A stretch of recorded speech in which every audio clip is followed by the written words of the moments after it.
Hello दोस्तों, स्वागत है आप लोगों का हमारे यूट्यूब चैनल महान सर में। और दोस्तों, आज हम पढ़ने वाले हैं बहमनी साम्राज्य के बारे में। इससे पहले जो हमने पढ़ा था वो विजयनगर साम्राज्य के बारे में पढ़ा था। विजयनगर साम्राज्य और बहमनी साम्राज्य ये दोनों के दोनों ऐसे साम्राज्य होते हैं जो साउथ इंडिया में होते हैं। और साउथ इंडिया में तो ये होते ही होते हैं। और ये जो है किस टाइम पे उभर के आते हैं, जिस टाइम पे दिल्ली पे मोहम्मद बिन तुगलक का शासन होता है उसी टाइम पे ये निकल के आते हैं। और ये इसके लिए एक बहुत बड़ी चुनौती भी रहते हैं, क्योंकि मोहम्मद बिन तुगलक अपनी जो नीतियों में असफल हुआ है उसकी एक वजह ये भी था। और इन लोगों का विरोध भी था उनके प्रति, उसके मतलब मोहम्मद बिन तुगलक के प्रति। तो इसकी वजह से भी ये क्या होता है, ये आपका मोहम्मद बिन तुगलक थोड़ा मुसीबत में पड़ता है। और उसका जो विरोध है वो और लोगों के द्वारा भी बढ़ता है और इनके द्वारा भी बढ़ता है। तो वैसे भी मोहम्मद बिन तुगलक के काल में तो बड़े ही विरोध हुए हैं। और ये जो बहमनी साम्राज्य था और ये आपका जो एक विजयनगर साम्राज्य था, विजयनगर साम्राज्य तो जो था वो आपका क्या था, उसमें हिंदू राजा थे। और ये जो बहमनी साम्राज्य था ये टोटल आपका क्या था, एक तरीके से इस्लामी राज्य था, एक तरीके से इस्लामी साम्राज्य था। तो इसमें क्या है, ये जितने भी शासक होंगे सारे के सारे आपके मुस्लिम शासक होंगे। तो इसको पढ़ना स्टार्ट करते हैं और इसमें देखते हैं कौन इंपोर्टेंट राजा हैं। बस छोटी सी एक क्लास है, 10 मिनट की होगी या 15 मिनट की, इससे बड़ी नहीं होने दूंगा मैं। और इसके बाद मैं आपका एक अगला टॉपिक लेता हूँ, जो क्या बोलता हूँ मैं, या तो मैं सूफीज्म और भक्तिज्म को लूंगा, या फिर आप अगर लोग बोलेंगे तो मैं मुगल काल को स्टार्ट कर दूंगा। सूफीज्म और जो भक्ति काल है वो बात के लिए छोड़ दूंगा। लेकिन आप लोग अगर कहेंगे तो मैं पहले सूफीज्म, मेरा मन है पढ़ाने को, तो दोनों के दोनों एक ही क्लास में वो टॉपिक हो जाएंगे। तो आगे बढ़ते हैं, स्टार्ट करते हैं। यहाँ से क्या स्टार्ट करते हैं कि अलाउद्दीन अलाउद्दीन बहमन शाह क्या होता है, इसका संस्थापक होता है। और ये इसके प्रमुख राजा भी होते हैं, प्रमुख शासक भी होते हैं। यहाँ पे यही सुल्तान होता है। फिर उसके बाद एक शासक आता है मोहम्मद शाह फर्स्ट, फिर एक मोहम्मद शाह सेकंड भी आता है, एक आपका आता है ताजुद्दीन शाह सेकंड आता है, एक आपका शिहाबुद्दीन आता है, और अलाउद्दीन अहमद सेकंड आता है, मोहम्मद शाह थर्ड आते हैं। राजा तो बहुत आते हैं, करीब 18 शासकों ने यहाँ पे शासन किया है, लेकिन जो इम्पोर्टेंट है वही मैं यहाँ पे लेके आया हूँ। ये टोटल के टोटल इस्लामी है, आपको दिख ही रहा होगा, टोटल के टोटल मुसलमान आपके क्या हैं, शासक हैं। तो इनका मैंने यहाँ पे टाइम पीरियड भी लिख रखा है कि कौन किस टाइम पीरियड में यहाँ पे आया है। तो मैं टाइम पीरियड आप लोगों को नहीं बताता हूँ कि ये क्या है, आप लोग इसको देख लेना। मैं यहाँ से शुरू करता हूँ क्योंकि मैं टाइम पीरियड सबका लिख के ले आया हूँ। चलो एक बार बता ही देता हूँ। क्या ये जो अलाउद्दीन शाह है 1347 से लेके 1358 तक शासन करता है। उसके बाद मोहम्मद शाह फर्स्ट आते हैं, 1358 से लेके 1375 तक शासन होता है। इनके बीच में एक और शासक आते हैं, वो कोई इंपोर्टेंट नहीं थे इसलिए मैंने उनको छोड़ दिया। मोहम्मद शाह आपके कौन है, सेकंड आए, जो 1378 से लेके 1397 तक शासन करते हैं। फिर एक शासक आते हैं ताजुद्दीन। ताजुद्दीन, इनको फिरोज भी बोला जाता है। क्या बोला जाता है, फिरोज ताजुद्दीन शाह भी बोला जाता है, और फिरोज शाह भी इनको बोला जाता है। तो ये 1397 से लेके 1422 तक रहते हैं। फिर एक शासक आते हैं शिहाबुद्दीन अहमद, जो कि आपके 1422 से लेके 1436 तक रहते हैं। कहीं कहीं में मिलता है कि 1446 तक रहते हैं, लेकिन इसका जो मैंने ज्यादातर एनालिसिस किया तो 1436 तक मुझे मिला। उसके बाद जो अलाउद्दीन सेकंड आते हैं, अलाउद्दीन अहमद आते हैं, और क्या बोलता हूँ मैं, 1436 से लेके 1458 तक रहते हैं। फिर एक शासक आते हैं मोहम्मद शाह थर्ड, हालांकि इनके अलाउद्दीन के बाद में भी कुछ शासक आते हैं, लेकिन जो लास्ट शासक आते हैं लास्ट नहीं है, ये भी मोहम्मद शाह भी लास्ट नहीं है। 1463 से 1482 तक रहते हैं। एक लास्ट शासक आता है जो मैंने इसमें ऐड नहीं किया है, वो लास्ट में मैंने क्लास के ही ऐड कर दिया है। तो स्टार्ट करते हैं अलाउद्दीन बहमन शाह से। क्या है, 1347 से लेके 1358 तक इनका शासन रहता है।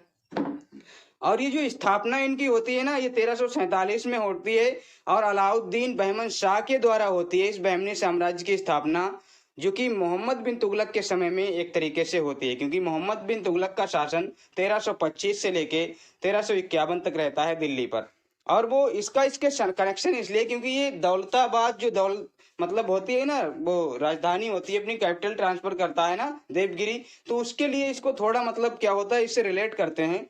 और ये जो बहमन शाह था, अलाउद्दीन बहमन शाह, इसके कुछ अन्य नाम भी हैं, जैसे कि इसको हसन गंगू बोला जाता था, इसको जफर खां भी बोला जाता था, और बोला जाता है ये जो हसन गंगू है ये अलाउद्दीन बहमन शाह के बचपन का नाम भी है। तो ये भी आपसे पूछा जा सकता है कि बचपन का नाम क्या है, तो हसन गंगू था। इसको हसन गंगू, अलाउद्दीन बहमन शाह, जफर खां और अलाउद्दीन हसन, ये कुछ बहुत से नाम इसके बोले जाते हैं। और इसकी जो राजधानी थी वो गुलबर्गा थी। और इसी का नाम इसने क्या रखा था, एहसानाबाद। अपनी राजधानी का इसने नाम क्या रखा था, एहसानाबाद रखा था, जो कि इसकी राजधानी क्या थी, गुलबर्गा। और इनकी जो राजभाषा थी दोस्तों वो मराठी थी। क्या थी, मराठी इनकी राजभाषा हुआ करती थी। और इसकी जो मृत्यु होती है वो 1358 एडी में इसकी मृत्यु हो जाती है। अलाउद्दीन बहमन शाह यानी अलाउद्दीन हसन, हसन गंगू, आप जफर खां कुछ भी बोलिए, नाम यही रहेगा। तो आगे बढ़ते हैं। आगे जो एक राजा आते हैं इनके बाद, मोहम्मद शाह फर्स्ट। ये मोहम्मद शाह फर्स्ट जो है 1358 से लेके 1375 तक शासन करते हैं। और ये जो मोहम्मद शाह फर्स्ट होते हैं, अलाउद्दीन के बाद अलाउद्दीन हसन, जो भी अभी मैंने राजा पढ़ाए हैं उन्हीं का नाम है ये। अलाउद्दीन हसन के बाद इन्हीं का एक पुत्र होता है, क्या, मोहम्मद शाह प्रथम। ये जो है मोहम्मद शाह प्रथम इन्हीं का पुत्र है। और ये क्या बनता है, सुल्तान बनता है। इसके समय में विजयनगर और वारंगल से बड़े युद्ध होते रहे। बड़े उसने युद्ध किए हैं, किसने, मोहम्मद शाह फर्स्ट ने। और इस युद्ध में क्या बताया, सबसे पहली बार इसने बारूद का प्रयोग किया था बुक्का के खिलाफ। क्योंकि बुक्का कहाँ का था, विजयनगर का आपका शासक था। हरिहर और बुक्का ने तो स्टार्ट ही किया था विजयनगर, पिछली क्लास में आप लोगों ने पढ़ा भी होगा।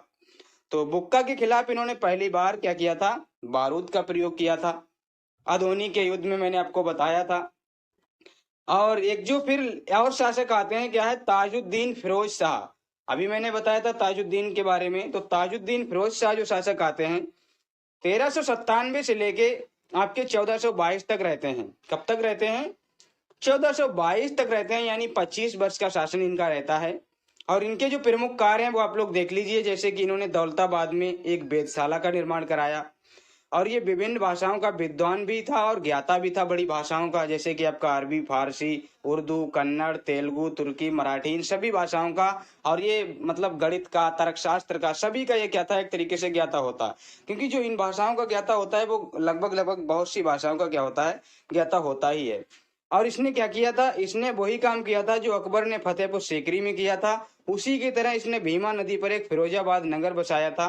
जैसे कि अकबर ने क्या है, फतेहपुर सीकरी एक शहर बसाया था और वहां पे क्या बनवाया था, बुलंद दरवाजा बनवाया था। इन्होंने क्या किया था, भीमा नदी पर फिरोजाबाद नगर बसवाया था। तो फिरोजाबाद नगर आपका फिरोज शाह, जो कि ताजुद्दीन फिरोज शाह है, उसने बसवाया था। और इसने क्या किया था, प्रमुख बंदरगाहों चोल और दभोल पर काफी ध्यान दिया था। इसके काल में कुछ बंदरगाह थे जैसे कि चोल और दभोल, तो इसने इनको डेवलप करने में बड़ा ही ध्यान दिया था। क्यों, क्योंकि इसी से तो इसका व्यापार होता था, लाल सागर तक इसका व्यापार चलता था। तो इन्हीं बंदरगाहों के जरिए इसका समुद्री मार्गों से इसका क्या होता था, व्यापार होता था। तो आगे बढ़ते हैं। और आगे जो इम्पोर्टेंट शासक आते हैं वो शहाबुद्दीन अहमद फर्स्ट आते हैं। यानी कि शहाबुद्दीन अहमद फर्स्ट, जो कि 1422 से लेके 1436 तक इनका शासन रहता है दोस्तों। और इनकी जो राजधानी होती है वो आपकी क्या होती है, गुलबर्गा होती है। राजधानी इन्होंने क्या थी, गुलबर्गा होती है। और उसको क्या कर दिया था, बीदर बनाई थी। वहां से मतलब गुलबर्गा से इन्होंने क्या कर दी थी, बीदर अपनी राजधानी बनाई थी। गुलबर्गा से ये ट्रांसफर किया और बीदर को राजधानी बनाया। इसी बीदर का नाम इन्होंने क्या रखा था, मोहम्मदाबाद। अब अभी आप लोगों को मैंने बताया होगा कि ये जो, जैसे कि बीदर का नाम इन्होंने मोहम्मदाबाद रखा था और गुलबर्गा का नाम क्या था, एहसानाबाद था। तो ये नाम भी याद रखना, किसका मतलब किसका नाम क्या था, तो ये आपको पता होना चाहिए। मैचिंग भी आ सकता है करने को, और आपसे डायरेक्टली भी पूछा जा सकता है कि गुलबर्गा जो राजधानी थी उसका अन्य नाम क्या था, या बीदर जो अन्य राजधानी मतलब राजधानी थी उसका अन्य नाम क्या था। तो उसका नाम क्या था, एहसानाबाद, इसका है मोहम्मदाबाद। और जो शहाबुद्दीन अहमद है, इसका जो अन्य नाम है वो क्या है, अहमद शाह वली है। अहमद शाह वली, शहाबुद्दीन का क्या अन्य नाम है, अहमद शाह वली इसका अन्य नाम है। इसके बाद में जो शासक आते हैं वो आपके क्या हैं, अलाउद्दीन अहमद सेकंड। ये आपके 1436 से लेके 1458 तक रहते हैं। और इसी के काल में दोस्तों क्या हुआ था, ईरानी निवासी एक आया था, महमूद गवा। कौन आया था, ईरानी निवासी महमूद गवा आया था। और इसका उत्कर्ष होता है यहाँ पे, मतलब ये आता है, महमूद गवा ईरानी एक व्यक्ति था जो आया था। और अलाउद्दीन अहमद शाह ने, अलाउद्दीन अहमद सेकंड ने क्या किया था, एक बहुत बड़ा अस्पताल बनवाया था लोगों के लिए, लोगों की इलाज के लिए बड़ा भारी एक अस्पताल का इसने निर्माण कराया था। और इसकी मृत्यु के बाद, किसकी मृत्यु के बाद, अलाउद्दीन अहमद सेकंड की मृत्यु के बाद क्या होता है, एक शासक आता है हुमायूं। हुमायूं शासक बना। यहाँ पे मैंने एरो लगाना भूल गया हूं मैं, आपको पीडीएफ में बिल्कुल सही सलामत सारी चीजें मिल जाएंगी। क्या आता है, एक शासक आता है हुमायूं, जो कि आपका क्या होता है, अलाउद्दीन अहमद शाह जो सेकंड होते हैं उनका ही बेटा होता है। और इसको क्या कहा गया है, निष्ठुर कहा गया है, जालिम कहा गया है, दक्कन का नीरो कहा गया है। एक तरीके से नीरो का मतलब निकम्मा व्यक्ति कहा गया है, जालिम व्यक्ति बोला गया है उस हुमायूं को। तो ऐसी ऐसी बातें इसके बारे में बोली गई हैं। तो ये क्या था, मतलब अलाउद्दीन सेकंड का क्या था, ये पुत्र था। अब आगे जो शासक आता है मोहम्मद शाह थर्ड आता है। और मोहम्मद शाह थर्ड का जो शासन होता है वो आपका 1463 से लेके 1482 तक रहने वाला है। और ये जो मोहम्मद शाह था, ये 9 वर्ष की उम्र में क्या हुआ था, शासक बना था। 9 वर्ष की उम्र में शासक बना था। और इसने महमूद गवाह, जो अभी हमने पीछे बताया था, ईरानी एक वो क्या था, एक निवासी आया था, ईरान का निवासी था। तो महमूद गवाह को इसने क्या किया था, प्रधानमंत्री के पद पर नियुक्त किया था। और इसको एक उपाधि दी थी, क्या, ख्वाजा जहां के नाम से इसको पुकारा था। किसको, महमूद गवाह की उपाधि क्या थी दोस्तों, ख्वाजा जहां। और इसकी जो फांसी हुई थी, ये फांसी भी कौन दिलवाता है, मोहम्मद शाह थर्ड ही दिलवाता है। तो इसकी जो फांसी होती है वो 1482 में इसकी क्या हो जाती है, फांसी हो जाती है। अब एक और शासक आता है जो बिल्कुल लास्ट में आता है, अंतिम शासक होता है कलीमुल्लाह। क्या होता है, कलीमुल्लाह एक शासक होता है। और ये जो कलीमुल्लाह होता है, बहमनी साम्राज्य का अंतिम शासक इसको बोला जाता है। और ये अंतिम शासक तो होता ही होता है। और बहमनी साम्राज्य का पतन भी यहीं से स्टार्ट होना शुरू होता है। इसी के शासनकाल में बहमनी साम्राज्य का आपका पतन शुरू हो जाता है। और इसकी जो मृत्यु होती है दोस्तों वो 1527 में होती है। और 1527 में जब इसकी मृत्यु होती है, तो इसकी मृत्यु के समय बताया जाता है, मृत्यु के समय मतलब जो मृत्यु इसकी हो रही थी या मृत्यु जब इसकी हुई, तो उससे पहले ही क्या हुआ था, बहमनी साम्राज्य आपका क्या हुआ था, 5 स्वतंत्र भागों में बट चुका था। मौत के टाइम पे इसके क्या थे, 5 आपके क्या थे, स्वतंत्र राज्य बन चुके थे इस बहमनी साम्राज्य के। अब वो क्या राज्य हैं, एक बार मैं आप लोगों को दिखाई देता हूँ क्या राज्य हैं। आप लोग यहाँ पे देखिए, बहमनी साम्राज्य का पतन 5 स्वतंत्र राज्यों में होता है। इसका पतन ही क्या कहलाता है, जो 5 स्वतंत्र राज्य निकल के आते हैं वो इसी में से निकल के आते हैं, क्योंकि बहमनी साम्राज्य इन्हीं चीजों से तो बना था। और यही सारी चीजें क्या हो जाती हैं, खत्म हो जाती हैं। तो बहमनी साम्राज्य आपका क्या हो जाता है, एक तरीके से डिक्लाइन की तरफ चला जाता है। अब ये आपके क्या है, 5 आपके क्या है, राज्य हैं। तो इनको देखिए, सबसे यहाँ पे राज्य है, यहाँ पे आपका क्या है, संस्थापक वंश और आपका स्थापना वर्ष।